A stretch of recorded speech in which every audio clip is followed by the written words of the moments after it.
A Jaipur FIR should be a wake up call. Instead, it's about to become another statistics because what's unfolding at Club First Robotics isn't an isolated leak.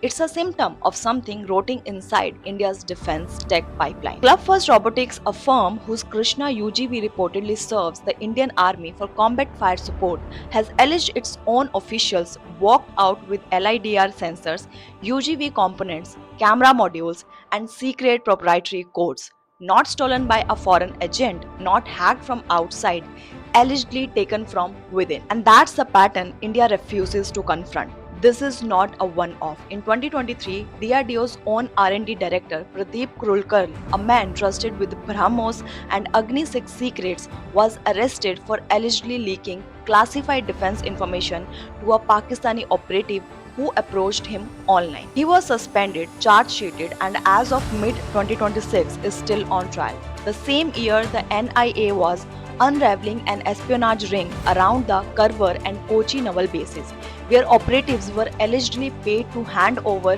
sensitive installation data. A Vishakhapatnam case tied to Pakistani intelligence network is still generating fresh raids a year later. Different agencies, different cities, same failure. India keeps discovering after the fact that the people closest to its defense technology were the ones walking it out the door, and each time the response is a press release, an arrest, a promise of reform, not a fix.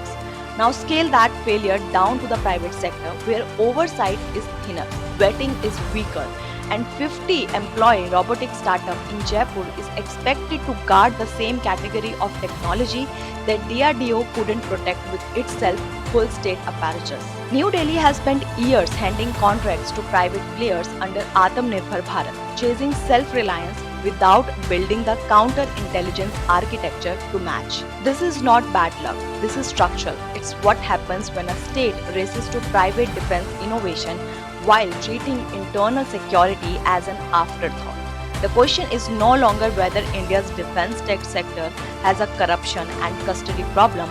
It's how many more FIRs, how many more charge sheets before someone in power actually answers for it.